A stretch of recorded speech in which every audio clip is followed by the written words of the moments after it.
Hey, this is a Google Sheets presentation to help you find the mean, variance, and standard deviation using your Chromebooks instead of typing all of those numbers into a chart and having it maybe work out and maybe not. So the chart below is from your 5-1 notes and shows you how to set up a table to find the mean, which is mu, the variance, which is sigma squared, and the standard deviation, which is sigma. So in the first column, you have your list of x's. On your 5-1 homework, you were given tables that had the x's, and those are the numbers that would go in that column. P of x is the probability of x occurring, and those were also given to you on the table, and they may have been either percents or decimals, and if they're percents, you want to change them to decimals. The third column is the first two columns multiplied together. Then we're going to add all of those numbers up in that third column, and that's going to be mu. In the fourth column, we're going to take the first column and subtract the mean from each of those numbers. In the fifth column, we're going to square the fourth column. And in the last column, we're going to take that square and multiply it by the original probability of x in the second column. Okay, let's do that with the spreadsheet, and you'll find that it's a lot easier than doing that by hand. Okay, so this is problem number 8 on page 190. The first thing you're going to do is input the x values, and that comes from the table in the book on page 190. Might be page 191. And those numbers go in the first column. Then you're going to put the percentages, and I believe those are percents, so you'll have to change them to decimals first in the second column. Then, using the multiply operation, in the third column, you can find x times p of x. And the two numbers that you are multiplying first are in box A1 and box B1, and so that's how you would set it up. Equals, multiply, and then in parentheses, A1, comma, B1. And then hit enter. You'll notice that when that box is highlighted, there's a blue square in the lower right corner. If you grab hold of that and pull that down,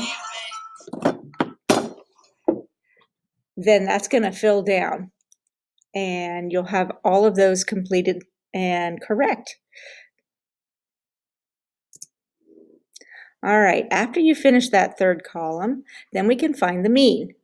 So leaving a space in that second column, type the word mean in the box, and then right next to it in the C column, you're going to type the sum command, which is equals sum, and then in parentheses C1 colon C5.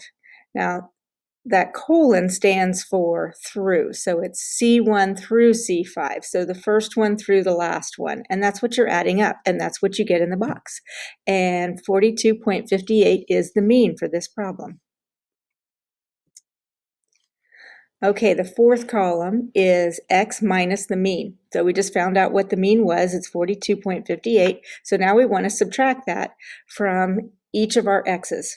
Okay, instead of doing that all by hand, we can, in the fourth column, in the box D1, we can type in A1 minus the mean, which in this case is 42.58, and hit equals. And then we can grab the blue square and pull down, and all the rest of them are finished also. Okay, the fifth column is the fourth column squared. So we are squaring those numbers in the fourth column. So in E1, which is the first box in the fifth column, we're going to type in the formula equals D1 and then to the second power. Use your caret key on your computer. It's probably above the 6. And then hit enter. And then we're going to grab the blue square and pull it down, and the rest of them are squared as well. Okay, the sixth column is the fifth column times the probability in column B. So all we have to do is that first box again. So we're going to equals, multiply, and then in parentheses, E1, comma, B1, which means E1 times B1. And then hit enter, grab the blue box, and pull down. Okay, finally, we're ready to find the variance. So the variance is the sum of the sixth column entries. So leaving a space in column E, type in the word variance, and then in the box next to it in column F, enter the sum formula, which is equal sum, and then F1 through F5. F1 and F5 are the first and last numbers in column F. So we're adding all of those numbers. That's our variance. And then the standard deviation is the square root of the variance. So leaving a space in column E, enter standard deviation, and I have abbreviated it because it does not fit in that box. And then in the box next to it in column F, enter the square root formula. So in this case, what we're going to do is raise it to the half power. Remember, raising a number to the half power is the same as taking the square root. So the first number that we're raising to the half power is in F7 because that's the variance. And we're taking the square root of the variance. So it's F7, caret key, and then 0.5. Okay, so that gives us all of our numbers. The only thing is they're really long, and we want to round all of these numbers to the nearest hundredth, which is 2 places past the decimal point. So doing that gives us the mean, or mu, equal to 42.58.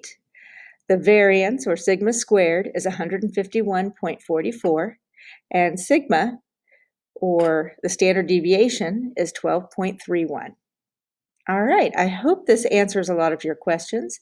And if you do have any questions about anything on here, don't hesitate to send me an email. Thanks, bye.